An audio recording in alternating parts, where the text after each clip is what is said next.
A Jubb Szlovéniában és az egész régióban a legrégebbi falfestékgyártónak számít. A gyártás kezdete 1875-ig nyúlik vissza, a Jubb márkanév pedig 1919-ben indult fejlődésnek. A Jubb jelenleg több mint 130 építőipari zárómunkálatokhoz alkalmazható terméket állít elő, úgy a dekoráció, mint a homlokzatrendszerek területén. A termékek exportálása Európa és a világ több mint 25 országába történik.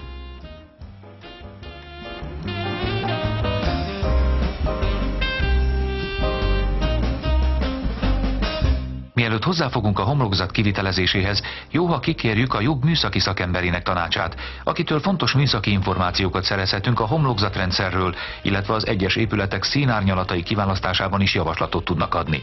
A homlokzat kivitelezése során mindenekelőtt nagyon fontos a részletek helyes kidolgozása és az év folyamán keletkező időjárási viszonyok figyelembevétele. A továbbiakban elsősorban a Jubbizol homlokzatrendszer helyes kivitelezési folyamatára fogunk összpontosítani.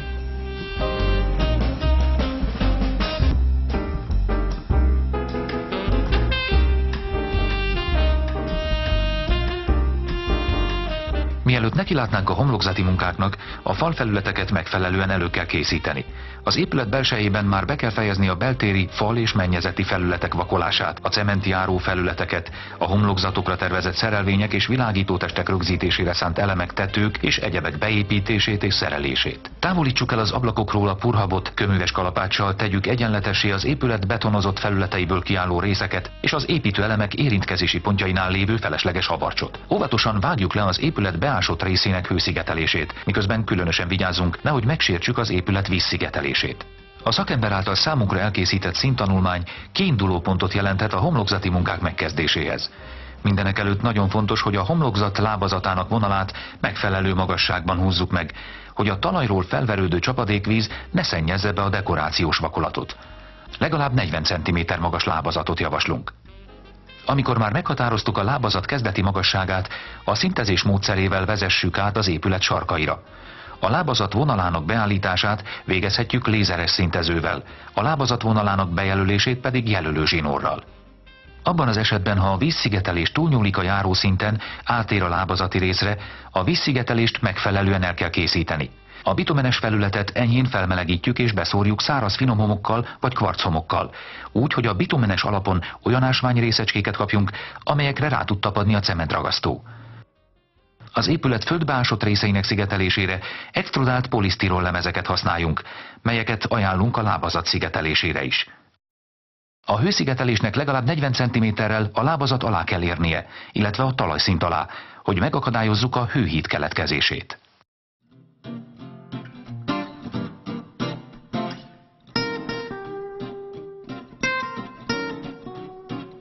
A homlokzat lábazatát általában utóbb látjuk el hőszigeteléssel. Először az alsó lemezsort helyezzük el egy speciális fémkezdősínre, amelyet vízszintesen erősítünk a felületre.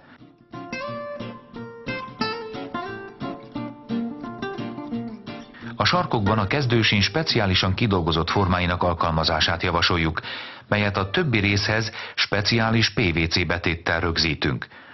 A kezdősínt 1 méteren belül 3 ponton rögzítjük. A különböző vastagságú PVC távtartókat azért alkalmazzuk, hogy a kezdősínt a szigetelő lemezekre felhordott ragasztó vastagságának megfelelő távolságban helyezzük el.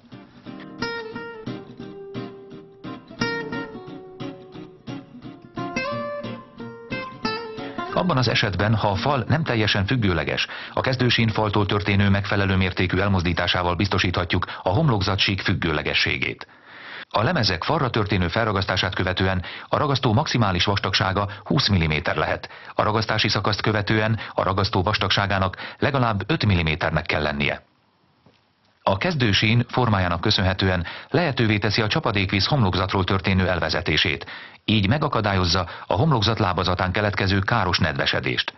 Hasonlóképpen a kezdősín védi a homlokzat alsó szélét a mechanikus károsodásokkal szemben, és egyenes vonal kidolgozását teszi lehetővé a homlokzat és a lábazat találkozásánál. A 12 cm-nél vastagabb szigetelőlemezek használata során a fémkezdősínt úgy helyettesíthetjük, hogy először extrudált polisztirolt ragasztunk a lábazatra, ami általában 3-4 cm-rel vékonyabb a homlokzat szigeteléshez képest. A vízszintesen megjelölt vonalra kőműves kalapáccsal rögzítjük a falécet, amihez ezután hozzáillesztjük a lábazat szigetelését. Amennyiben nem alkalmazunk fémkezdősínt, az épület homlokzati és lábazati részének átmenetén javasoljuk a PVC vízelvezető profil alkalmazását.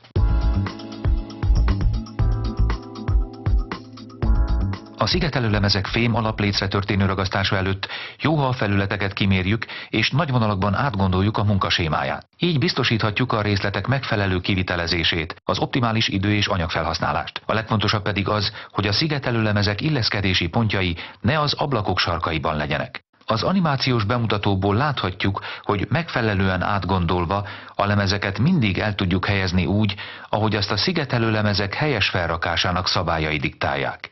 A szigetelőlemezeket pontosan egymás mellé illesztjük, miközben az egyes sorok közötti eltolódásnak legalább 15 cm-nek kell lenni. Az ablakok sarkaiban mindig bevágjuk a szigetelőlemezeket úgy, hogy legalább 15 cm-es rész legyen az ablak sarkában. A szigetelés vízszintes szélének pedig sosem szabad az ablak vízszintes szélével egybeesnie, mint ahogy ezt az animáció is mutatja.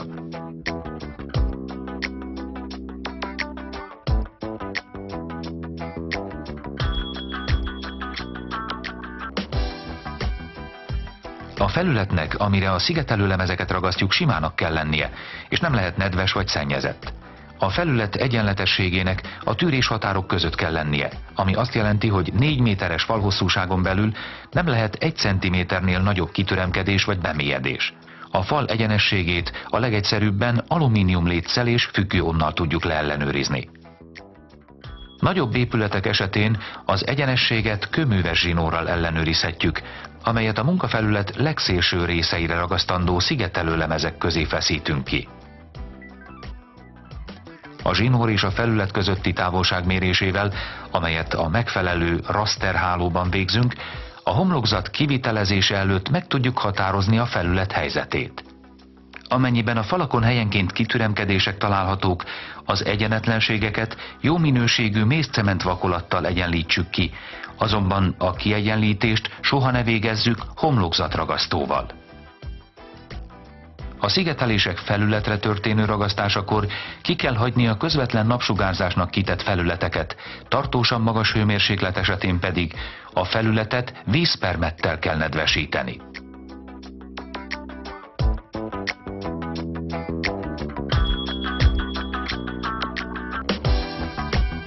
Amikor meghatároztuk a lemezek falfelületen történő elhelyezését, az ablaknyílások részleteinek kidolgozása következik. Az ablakspaletta profilok felhelyezése erősen ajánlott, hiszen lehetővé teszik az ablakkeret és a spaletta összeillesztésének megfelelően jó minőségű kidolgozását. A spaletta profil a következő funkciókat látja el. Lehetővé teszi az ablakkeret és a homlokzat közötti jó minőségű szigetelést. Igazodik a homlokzati spaletta hőtágulásaihoz. Esztétikusan lezárja a homlokzat és az ablak illesztését, valamint lehetővé teszi az ablak szennyeződéssel szembeni védelmét a homlokzati munkálatok kivitelezése során.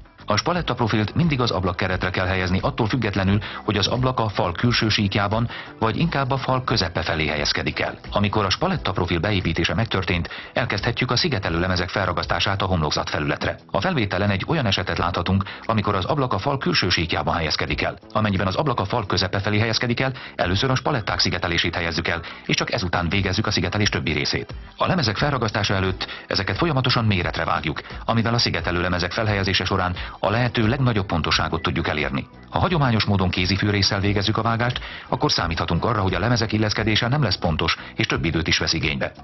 Nem utolsó sorban pedig a kézi darabolással hulladék keletkezik az építkezésen.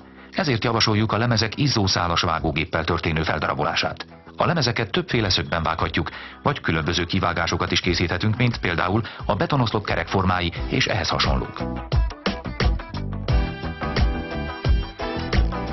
Bármelyik jobbizó ragasztóhabarcsot, illetve alapvakolathabarcsot elkészíthetjük betonkeverőben.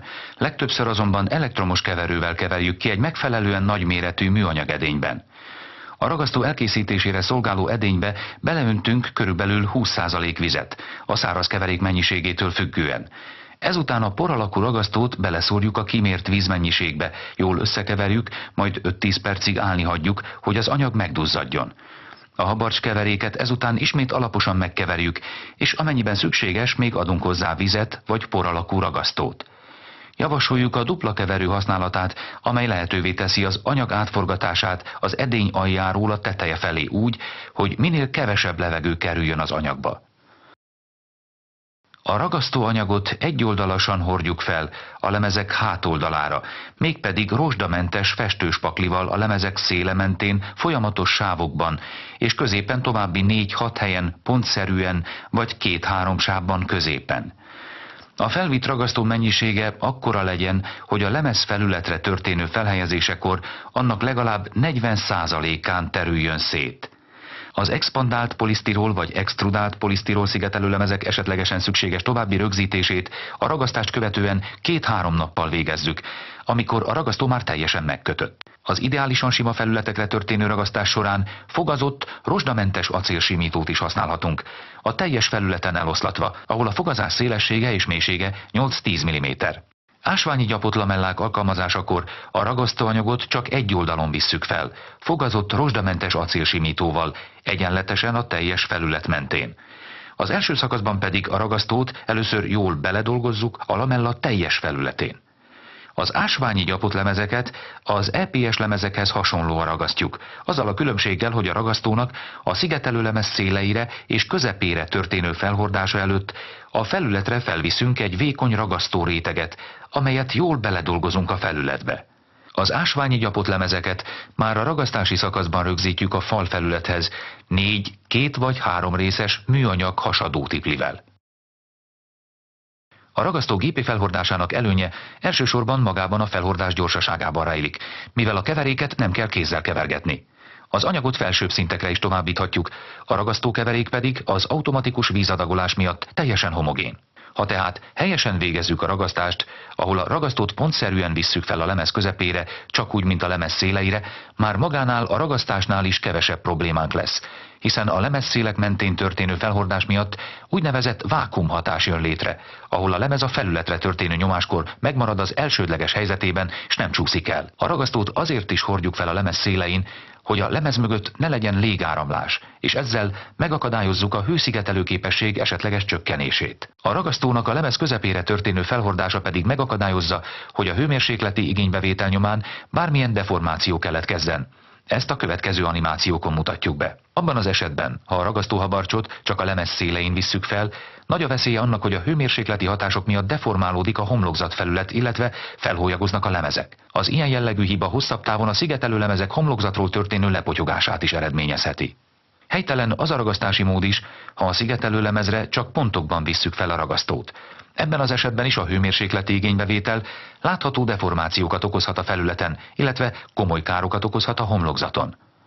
Ilyen esetben már nem beszélhetünk megfelelő kontaktrendszerről, mert lehetővé válik a környező levegő áramlása a szigetelőlemez és a szigetelt fal között.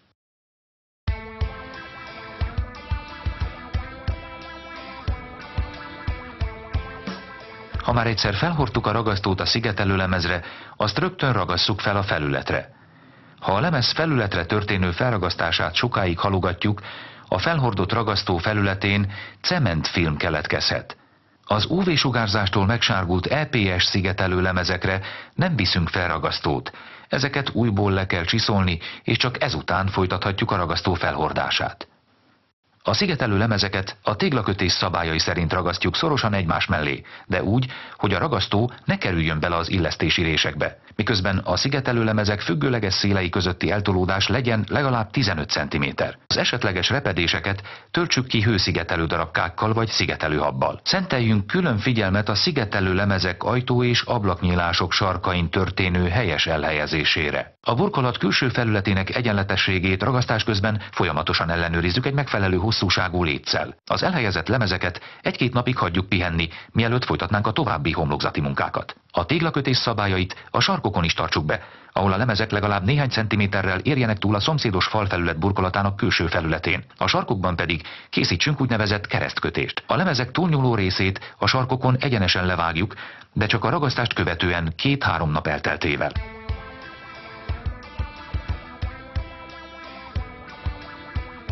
Az ablakpárkány környékén a hőhíd kialakulásának megakadályozása érdekében helyezzünk el további hőszigetelést az ablakparapet külső részén.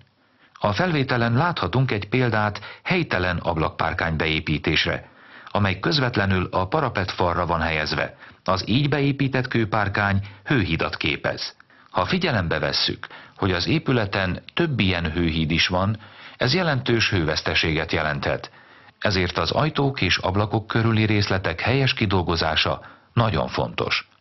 Abban az esetben, ha az ablak a falvastagság közepe felé helyezkedik el, az ablakpárkányt már a szigetelőlemezek ragasztásának megkezdése előtt beépíthetjük.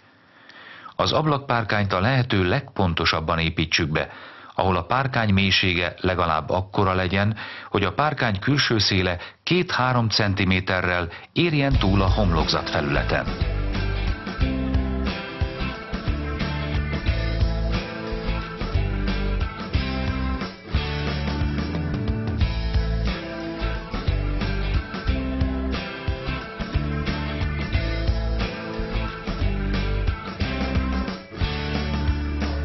Az ablakpárkányok beépítésekor nagyon fontos, hogy megfelelő lejtést alakítsunk ki az ablaktól a homlokzat felé, és ezzel megakadályozzuk a víz ablak közelébe történő folyását.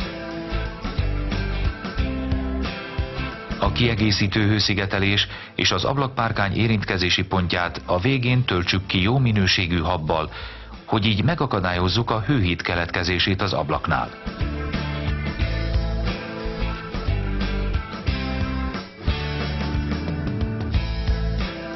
Azon a területen, ahol az ablakpárkány érintkezik a homlokzat szigeteléssel, ragasszunk fel speciális szigetelőanyagot. Amikor a szigetelőszalagot lehúzzuk a tárcsáról, elkezd tágulni, ezért a szigetelőszalag párkányra történő ragasztását követően azonnal végezzük el a szigetelőlemezek ablakpárkány alatt történő ragasztását is.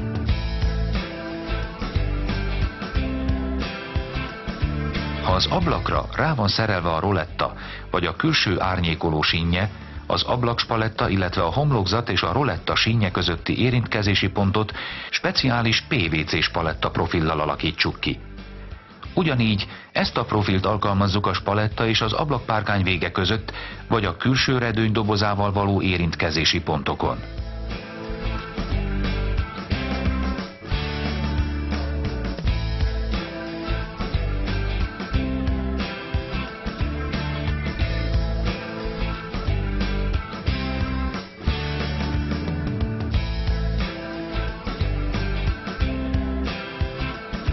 Következik az ablakspaletták szigetelésének ragasztása, és csak ezután jön a szigetelőlemezek falsíkra történő ragasztása, amiket a spaletták szigetelésén áthelyezünk el.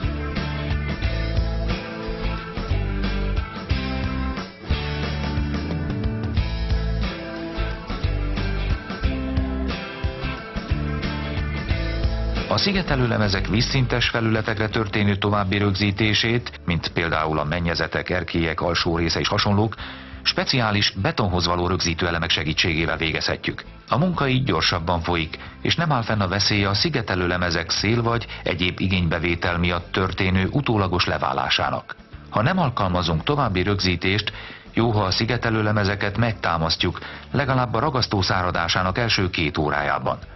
Hasonlóképpen ajánlatos az erkélyek homlokzati részének további rögzítése, elsősorban a ragasztónak a bitumennel átkent felületekre történő tapadása miatt, ami olykor megkérdőjelezhető. A kontakt hőszigetelő rendszerek további rögzítését akkor végezzük, amikor nem ismerjük a felület minőségét, és a ragasztó rosszabb tapadására számítunk a felületen, mint például már lefestett felületek, régi vakolt vagy betonfelületek, illetve montázselemek és hasonlók esetében.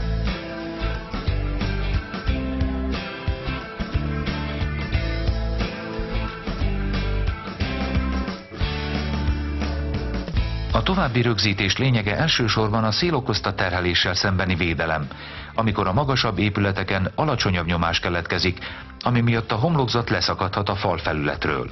Az alacsony nyomás miatt 1 négyzetméter homlokzat felületen keletkező erőhatás akár több mint 80 kg is lehet négyzetméterenként. Még különösen fontos szerepe van a szigetelésnek a földrengés okozta igénybevétel esetén, amikor a rögzítés lehetővé teszi a homlokzatborítás erősebb tapadását földrengéskor. A további rögzítés szükségessége függ a homlokzatrendszer súlyától is.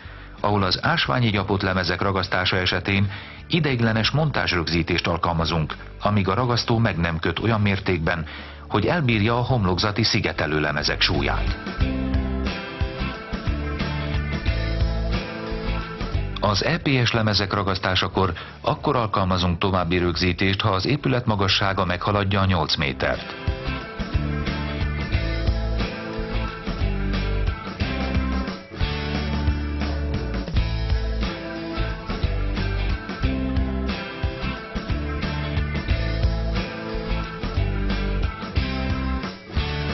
Ásványi gyapott szigetelő lemezek ragasztásakor mindenképp szükség van további rögzítésre, az épület magasságától függően. Úgynevezett montázsrögzítést alkalmazunk már a ragasztás fázisában.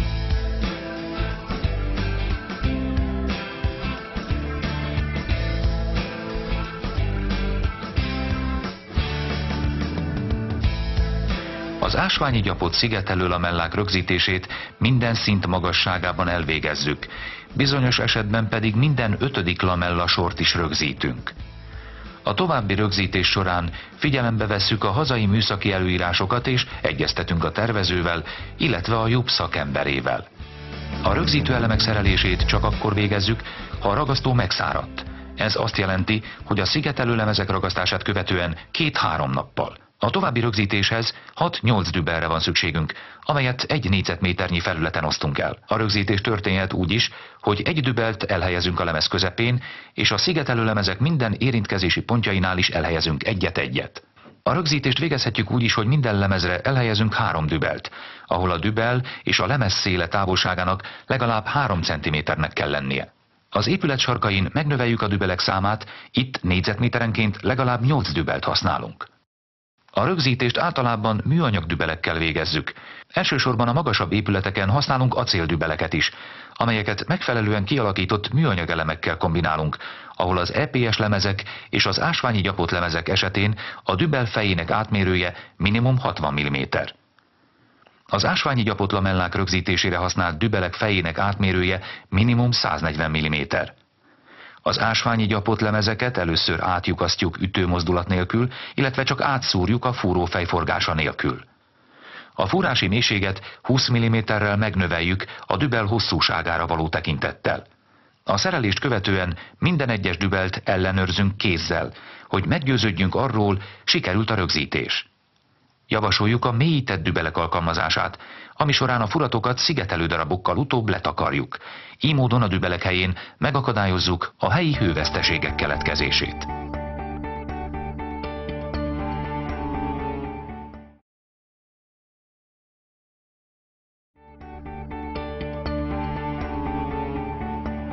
A szigetelőlemezek rögzítési és ragasztási fázisát követően nekilátunk a sarkok és az ablak- és ajtónyílások kidolgozásának. Először a felesleges anyagot vágjuk le a külső sarkokon. A sarkok levágásakor nagyon pontosnak kell lennünk, hogy amennyire lehet egyenletes és függőleges széleket kapjunk. Amennyiben az épületen nem alkalmazunk további rögzítést és a hőszigeteléshez EPS lemezeket alkalmaztunk, akkor az összes felületet csiszoljuk át géppel vagy kézzel. Javasoljuk a gépi csiszolást egyidejűleg történő porszívózással. Amennyiben viszont további rögzítést alkalmazunk, akkor a felületeket még a szigetelő lemezek rögzítése előtt csiszoljuk át. Az ablaknyílások sarkainak kidolgozásakor először ragasszuk fel a PVC vízelvezető profilt az ablak felső vízszintes palettájára. A vízelvezető profil alakjának köszönhetően megakadályozza a víz beszivárgását a homlokzat felület felől az ablak felé. Az ablaknyílások függőleges széleit PVC vagy hálóval ellátott alumínium sarokelemekkel erősítjük meg.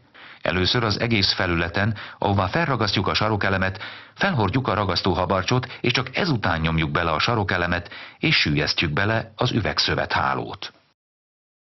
A sarokelemek beépítését az épület minden sarkán javasoljuk, különösen azokon, ahol fennáll a veszélye a sarok mechanikai sérülésének.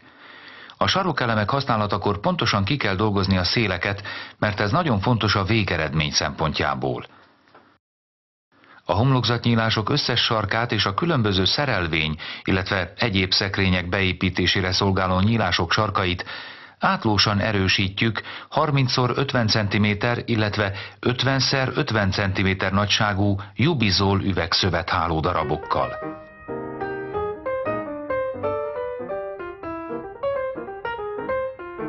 Ha tehát az épület minden sarkát megfelelően ellátjuk sarokelemekkel, vízelvezető profilokkal és átlós erősítésre szolgáló hálóval, az alapvakolat kidolgozása előtt az ilyen homlokzat könnyedén dacol mindenféle igénybevétellel, amelyek a használat során keletkeznek.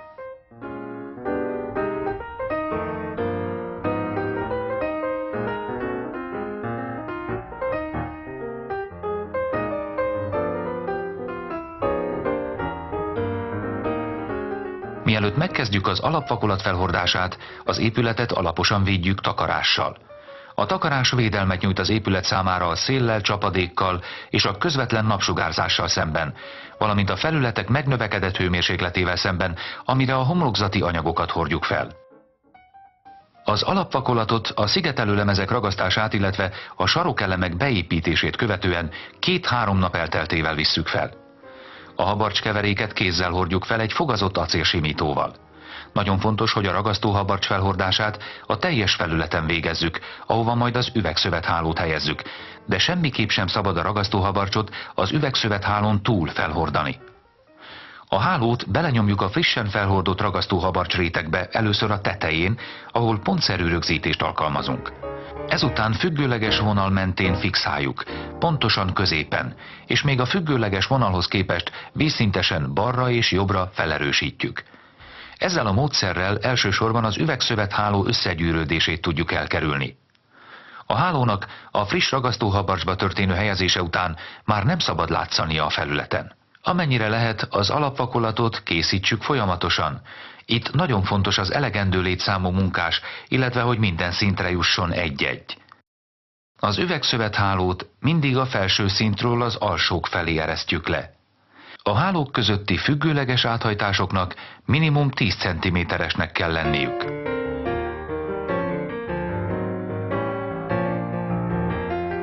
A hálót az ablakokon túlengedjük, majd az alapvakolat enyhe megszáradása után utólag levágjuk. 45 fokos szögben vágjuk, hogy a levágott hálódarab ne induljon foszlásnak.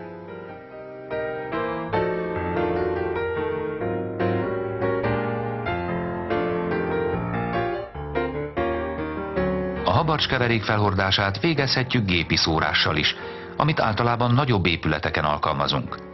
Nagyon fontos, hogy az expandált polisztirol lemezek esetén a ragasztóhabarcs alsó rétegének vastagsága körülbelül 2 mm legyen.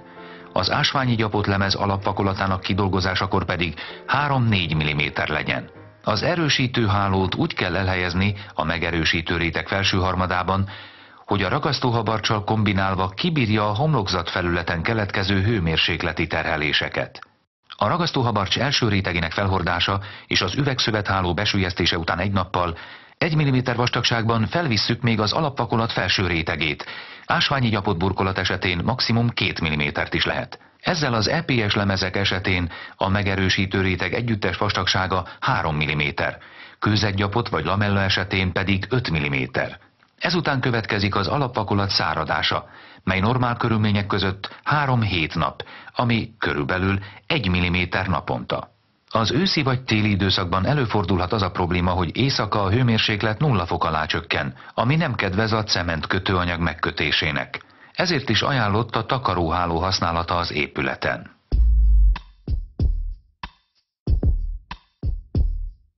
A dekorációs vakolatok többsége esetében a felület előkészítését az alapozó bevonattal zárjuk, melyet a festőhengerrel vagy korongecsettel hordunk fel a legmegfelelőbb minőségben. Így egyenletes netszívó képességű felületet kapunk, javítjuk a tapadást, fokozzuk a víztaszító képességet, megkötjük a poros részeket, és egy már előfestett felületet kapunk, ami különösen fontos akkor, ha dörzsölt szerkezetű vakolatot szeretnénk kialakítani. A vakolatok csomagolásán lévő használati utasításokból, a termékek műszaki adatlapjáról szerezhet információkat arról, hogy a dekorációs vakolatok egyes fajtáihoz és az adott felülethez melyik alapozó bevonat a legmegfelelőbb. A leggyakrabban előforduló felületeken, hőszigetelő rendszerek alapvakolatain és mészcement vakolatokon a pasztaszerű vakolatokhoz az Unigrund univerzális alapozó bevonat alkalmazását javasoljuk. Egyébként pedig használhatjuk a vízzel hígított Jubosil F-et a szilikonos vakolatokhoz, valamint a Jubosil FX-et vagy a Jubosil GX-et a szilikátos vakolatokhoz. Akril dekorációs vakolatok esetén alapozó bevonatként ajánljuk a vízzel hígított akrikolort is. Az alapozó bevonat színárnyalata minél jobban hasonlítson a dekorációs vakolat színárnyalatához. A felhordási feltételek tekintetében a szilikátos és az ásványi dekorációs vakolatok a legbonyolultabbak, különösen a színezettek, amelyek különösen érzékenyek, főleg az alacsony hőmérséklet és magas relatív páratartalom melletti hosszantartó száradási idő miatt. Hasonlóképpen a szilikátos vakolatok esetén külön figyelmet kell fordítani a felületre, aminek elég száraznak kell lennie, hogy a homlokzat felületen ne keletkezzenek foltok. Amennyiben a dekorációs vakolatokat homlokzati felületekre visszük fel, azokat megfelelő takarással védjük a napsugárzással és széllel szemben. Eső, köd vagy erős szél esetén pedig nem folytatjuk a munkát.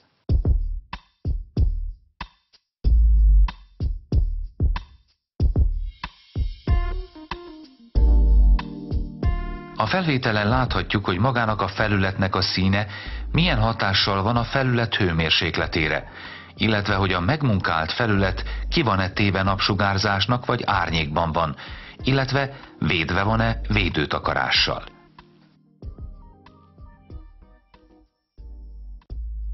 Ezért, ha nem használunk takarást, akkor a dekorációs vakolatokat mindig árnyékban hordjuk fel a felületekre.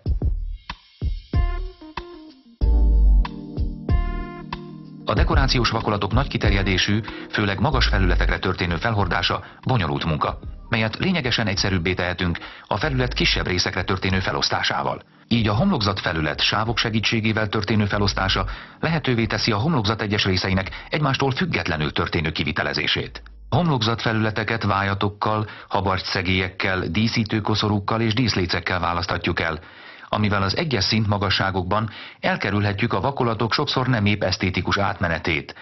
Áthidalhatjuk az általában zavaró és túlságosan szembetűnő egyenetlenségi hibákat, amelyeket a nagyobb felületeken még az átlagon felüli precizitással végzett munkával sem lehet teljesen elkerülni.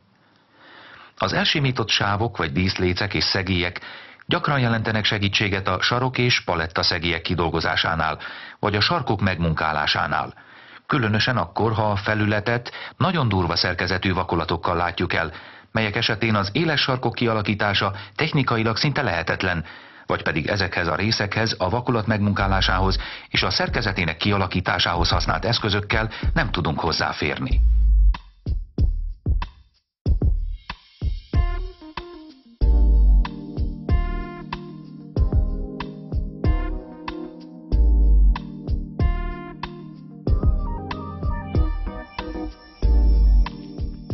A kívánt színárnyalat kikeverése az esetek többségében általában a kereskedőknél felállított színkeverő állomásokon, vagy nagyobb mennyiség esetén a gyárban történik.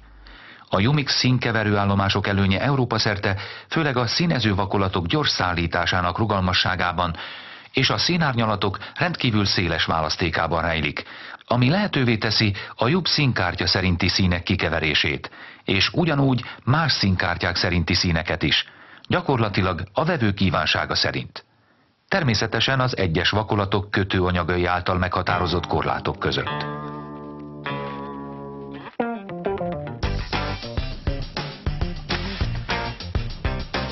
Miután a vakolatot kivettük a keverőgépből, és a pigmentanyag alaposan bele van keverve a vakolatba, mintát veszünk belőle és feljegyezzük a színezési naplóba. Azért, hogy meggyőződhessünk arról, hogy az összes kannában lévő vakolat egyforma árnyalatú, és hogy ellenőrizni tudjuk a vakolat színének a színkártyán lévő színnel való egyezését.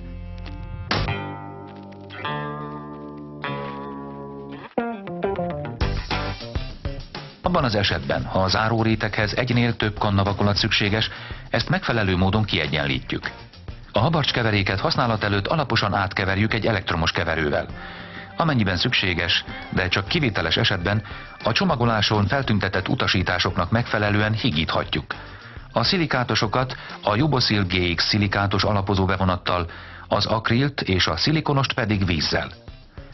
Mindenképp ellenőrizzük a színárnyalatot, ezután egyenlítsük ki a habarcskeveréket, így megszüntetve a kannák közötti minimális, szabad szemmel szinte észrevehetetlen különbségeket. Egy megfelelően nagyméretű edényben először legalább 4 kanna tartalmát keverjük össze. Az ugyanabból a gyártási sarsból, illetve ugyanazzal a gyártási időponttal rendelkező fehér habarcsokat, amiket nem hígítottunk, nem szükséges kiegyenlíteni. A pasztaszerű vakolatok keverését ne vigyük túlzásba, amikor homogénné válnak, hagyjuk abba a keverést. Amikor az így elkészített habarcs egynegyedét felhasználjuk, a kiegyenlítő edénybe öntsük bele a következő kanna tartalmát, és jól keverjük el a maradék habarcskeverékkel. Ezt addig folytatjuk, amíg nem végzünk az egész fallal vagy az épülettel. A habarcskeverék bármi nemű javítása, színezőanyagok hozzáadása, hígítás, stb. Felhordás közben tilos. A dörzsölt vakolat habarcskeverékének felhordása kézzel, rozsdamentes acélsimítóval vagy gépi szórással történik, a legnagyobb szemcse átmérőjének vastagságában. A falfelület és a simító vagy spakli által bezárt szög legyen minél kisebb, és semmi esetre se haladja meg a 15 fokot. A felhordás után néhány perccel az optimális időt, a felület net szívó képességét és a mikroklimatikus körülményeket figyelembe véve határozzuk meg, a vakolat felületét egy kemény műanyag simítóval eldörzsöljük úgy, hogy a homokszemcséket a simítóval addig görgetjük a falfelületen, amíg a felvitt réteg egyenletesen el nem oszlik a felületen. A dörzsölést vízszintesen, függőlegesen vagy körkörösen végezzük. A vakolat felületéből kiálló habarcsrögöket szükség esetén a végén, néhány perccel a dörzsölést követően belenyomkodjuk úgy, hogy a felületet még egyszer elsimítjuk egy tiszta, rozsdamentes acélsimítóval. A megmunkálási tartomány szélessége maximum 150 cm lehet, magassága pedig nem több mint 200-240 cm. A simított vakolat kézi felhordásához rozsdamentes acélsimítóra és rozsdamentes paklira van szükség. A kisebb felületekre történő felhordáshoz pedig 2 rozsdamentes paklira. A vakolatot a lehető legegyenletesebben oszlassuk el a megmunkálandó felületen. A felvitt réteg vastagsága legyen körülbelül a habarcskeverék legnagyobb szemcse átmérőjének másfélszerese. A falfelület és a simító vagy spakli által bezárt szög legyen minél kisebb, de sose haladja meg a 15 fokot. A felesleges anyagot rozsdamentes acélsimítóval távolítjuk el. Eközben a felvitt réteg vastagságát csökkentjük a habarcskeverék legnagyobb szemcse átmérőjének körülbelül 1,3-szorosára. A felesleges habarcsot nem dobjuk ki, összekeverjük a fel nem használttal, és felhordjuk a szomszédos felületre. A vakolat felületét a felhordás után azonnal elsimítjuk kemény műanyag simítóval. A simítást körkörös mozdulatokkal végezzük addig, amíg nem kapunk egyenletesen szemcsés felületet. Simításkor a felvitt rétegben lévő szemcsék csak kicsit mozdulhatnak el. A habarcsanyagot a spakli előtt feltorlaszolni tilos. Az ilyen jellegű feltorlódás gyakran a túl vastagon felvitt rétegnek vagy a rosszul előkészített, illetve nem elég sima felületnek köszönhető. A dekorációs vakolatok összes fajtáját felhordhatjuk gépi szórással is. A gépi felhordást elsősorban nagyobb épületeken alkalmazzuk, ahol így gyorsabban folyik a munka, és több időt tudunk megtakarítani a kivitelezés során, ami csökkenti a kivitelezői költségeket. A munkának minél gyorsabban kell zajlani, a fal egyik szélétől a másikig megszakítás nélkül. A több szintre kiterjedő falfelületekre a habarcskeveréket az összes szinten egyidejűleg visszük fel. A felhordást a felső szinten kezdjük, az alsóbb szinteken pedig lépcsőzetes eltolódással dolgozunk. A megmunkálási tartomány szélessége legyen maximum 150 cm, magassága pedig nem több mint 200-240 cm.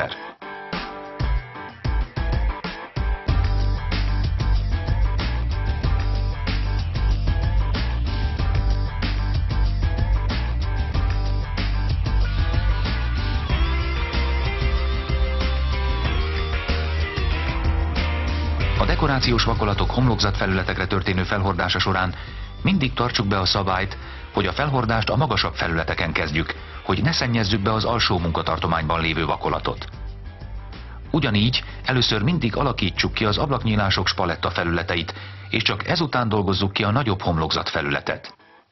Nagyon fontos, hogy az ablakok, ajtók, ablakpárkányok és egyebek felületeit megfelelően védjük, mert így a homlokzati munkálatok befejeztével nem kell plusz takarítást végezni. Ez különösen érvényes a szilikátos alapú anyagokkal végzett munkákra, amik kémiailag kötődnek a felületre, ezért az ilyen jellegű foltokat általában nagyon nehezen lehet eltávolítani.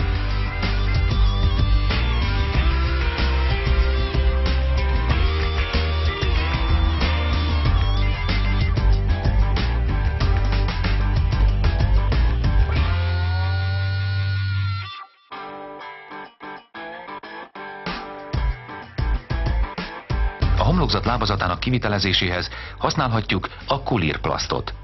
Ezzel kivételes esztétikai hatást és a csapadékvíz hatásainak leggyakrabban kitett lábazat megfelelő víztaszító képességét érhetjük el. A habarcskeveréket a szerszámmal a lehető legegyenletesebben eloszlatjuk a megmunkálandó felületen. Kézi felhordáshoz rozsdamentes acélsimítóra és rozsdamentes acélglettvasra van szükségünk. A kulírplaszt felhordási módja hasonlít a többi dekorációs vakolat felhordásához. A felvitt réteg vastagsága függ a habarcskeverék szemcse méretétől, és legyen a legnagyobb szemcse átmérőjénél kicsivel nagyobb. A felesleges anyagot rozsdamentes acélsimítóval távolítjuk el. Eközben a felvitt réteg vastagságát valamivel csökkentjük, és a felvitt réteget elegyengetjük és elsimítjuk úgy, hogy a szemcsék között ne legyenek üres helyek. A szerszámok felülettel bezárt szöge eltávolításkor általában kissé nagyobb, mint kézi felhordáskor, de semmiképp se legyen nagyobb, mint 30 fok. Amennyiben a végén jó minőségű terméket szeretnénk, amely tartósan betölti funkcióját, szükséges, hogy betartsuk a homlokzatrendszer egyes összetevőinek beépítésére vonatkozó műszaki utasításokat. A filmben csupán néhány lehetséges felhordási mód került bemutatásra, de különféle homlokzati rendszerekre kínálunk megoldásokat, melyek a szigetelőlemezek fajtái, záróvakolatok, homlokzatfestékek, ragasztók, vastag rétegű kiegyenlítő anyagok, nagy rugalmasságú, diszperziós alapú megerősítő rétegek és egyebek tekintetében különböznek. Ezért bármikor forduljon bizalommal a Jobb műszaki szakembereihez, ahol örömmel nyújtunk önnek segítséget az önnek megfelelő megoldás megtalálásában. Jobb, a hagyományokkal rendelkező vállalat.